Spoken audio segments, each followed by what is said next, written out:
So the Pistons taking part in the trade deadline. Again, it is tomorrow, but some early trade deadline activity. Jaden Ivey goes to the Chicago Bulls as the Pistons receive Kevin Heurter from the Bulls, Dario Saric from the Bulls. And they also get a first-round pick from the Minnesota Timberwolves. Timberwolves also sending Mike Conley to the Bulls. So a 3-team trade. So Jaden Ivey, this guy, he had a couple big injuries that took him away the second half of last season and the first probably month or so of this season. And he was a regular, 30-minute per game player starter for this Pistons team, but this Pistons team kind of growing up without him, if you will. Once he came back from injury, he got relegated to more of a bench role.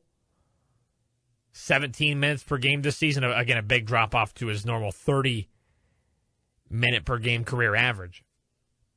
But I thought he still provided a pretty good punch off the bench still. A lot of energy. Thought he was filling into that bench role really nicely for this Pistons team, but I can kind of see where they're coming from. Heurter is somewhat like a Duncan Robinson Lite. Not as good of a three-point shooter, but he does a lot of the other things well, especially in comparison to Jaden Ivey. Jaden Ivey is a much better scorer overall than Kevin Heurter, but Kevin Heurter, you get a little bit more rebounding and assisting from him, a little bit more defense as well from Kevin Heurter. And Kevin Heurter, a little bit of an older player, going to be a lot cheaper of a player as well. Because part of this, I think, suspected of what's going into this trade is Jaden Ivey. This is his last year of his contract before he hits, I believe, restricted free agency at the end of the season. And even though Jaden Ivey coming off of some big injuries and, more of a bench role this season, I think the Pistons moving forward, hey, maybe we could save a little bit more money with Kevin Heurter and get more of a guy who is more suited for that bench role. Again, as much as I loved Jaden Ivey in that bench role for this season, he's going to get a lot more of an opportunity to, be who he could be with the Bulls, who are, in no man's land as they always have been. So, I like Jaden Ivey overall a lot more as a player than Kevin Heurter. But given the current needs of this team right now, Kevin Heurter probably fits the overall situation more, if that makes sense. So, Kevin Heurter, don't forget Dario Saric. I mean, this guy stinks, I'm going to be honest. He was with the Nuggets last season. I thought he would be a good, guy coming off the bench, nice stretch forward, but he was terrible last year, and he's terrible this year with the Sacramento Kings. This is actually the second time he's been traded in, a week? Got traded from the Kings to the Bulls, and then here he is now coming to the Pistons. I wouldn't worry too much about Saric. He is, again, he's not good. He's not really going to get many minutes with this Pistons team, especially with how deep this Pistons team is.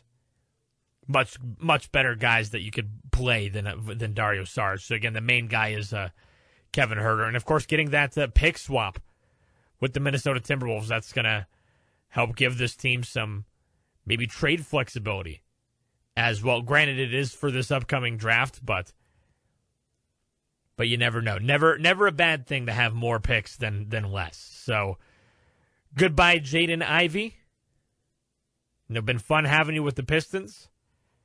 But unfortunately, the Pistons have kind of grown up a little bit without you. And your services are no longer needed. So Kevin Heurter coming in, the main guy in that trade. So Jaden Ivey goes to the Bulls, Kevin Heurter to the Pistons. But it doesn't stop there. Had some big trades yesterday, notably James Harden. This news broke the evening prior that, James Harden, the Clippers were working on a James Harden trade, and James Harden actually requested another trade, which is insane. This is now 4 teams in a row that he's forced his way off of, and he does it usually in the most toxic manner, too. Like, he will if not stop trying, he'll just outright not even play.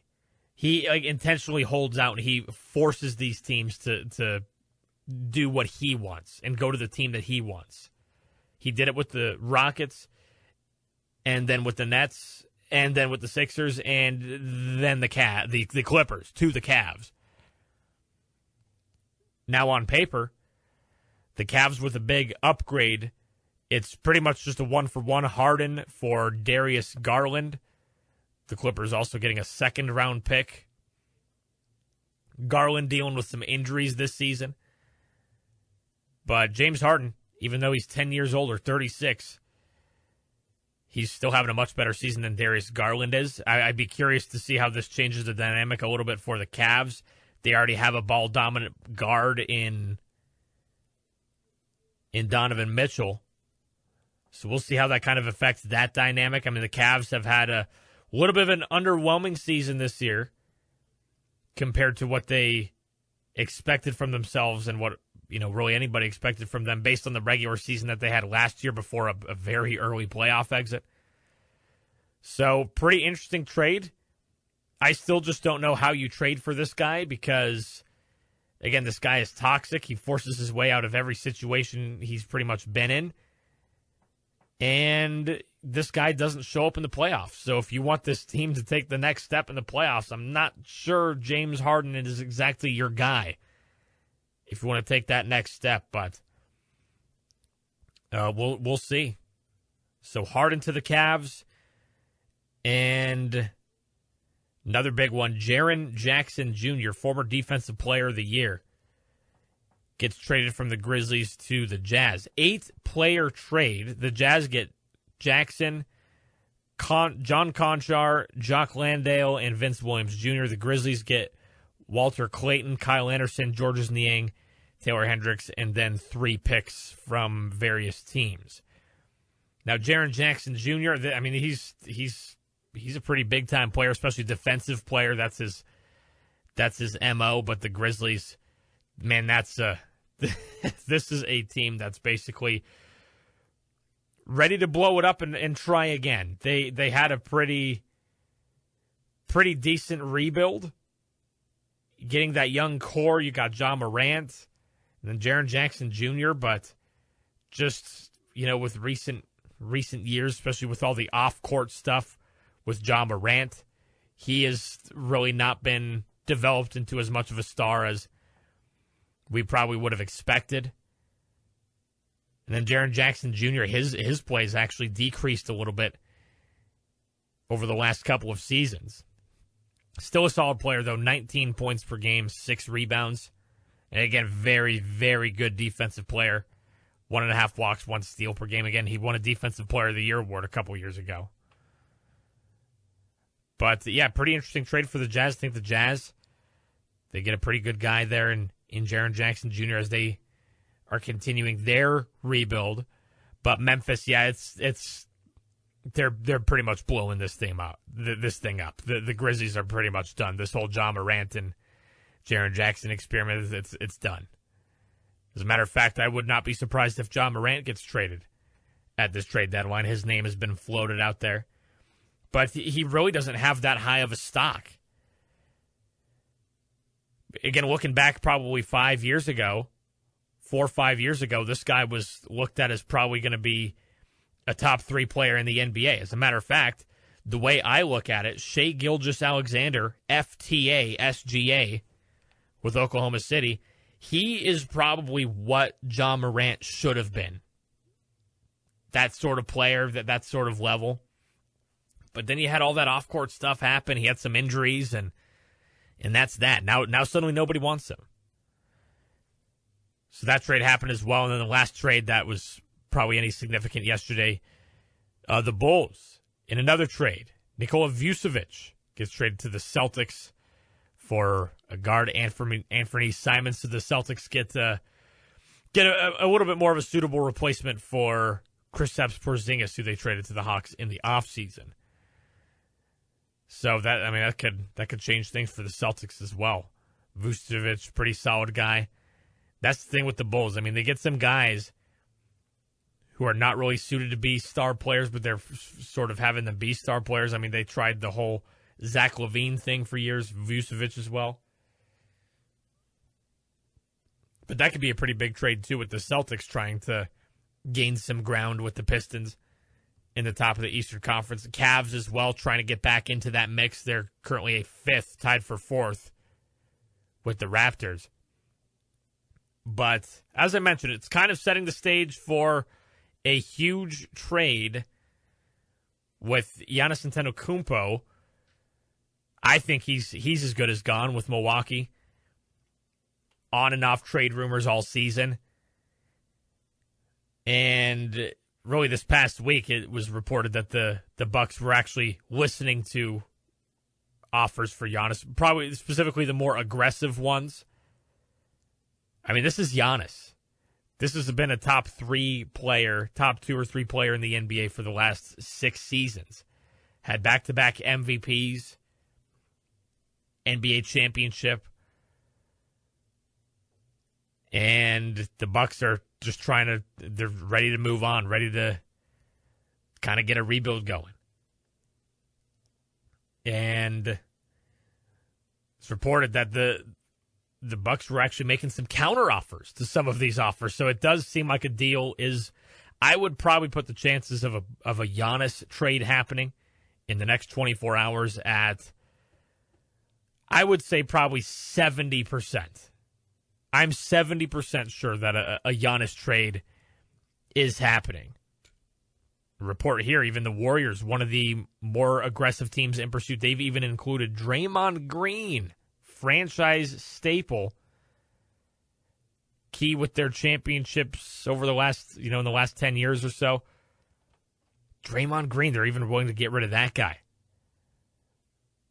for Giannis Antetokounmpo. So the Warriors, really aggressive in pursuit, especially with Jimmy Butler injured. He's done for the season with that torn ACL. So the Warriors, they're desperately trying to keep a contending team going, especially with Steph Curry's career way closer to the end than maybe people realize. I think Steph Curry maybe only has another, at most, 3 seasons in the NBA. So the Warriors, Knicks, Timberwolves, and Heat are the front runners to get Giannis Antetokounmpo, which, again, I think is probably about 70% that it happens. So, especially with some of these bigger trades that have gone down, some of these trade deadlines with the NBA, we sometimes have dud trade deadlines, not much happens, and then we have those trade deadlines that it's huge. All these crazy trades that nobody really saw. I mean, you can't ever top last year, though, with the whole Luka, Anthony Davis trade. Nothing's ever going to top that in terms of trades nobody saw coming. But just based on how these trades have gone, I think Giannis is going to be on the move. As much as I would love my Denver Nuggets to make a move for him, because I think Jokic, he needs to play with another super-duper star like that for a change. He does finally have an all-star teammate this year with Jamal Murray, but I think if they wanted to make a trade like that, they probably would have had to do so in the offseason. Mid-season, probably not good. I mean, the Nuggets are in a pretty good spot at full health right now.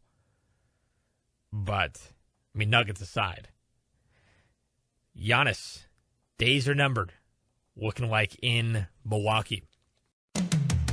If you missed today's installment of On the Docket, podcast it at foxsports1019.com or wherever you get your podcasts. Be sure to tune in live weekdays at noon on Jackson's Fox Sports 101.9 FM.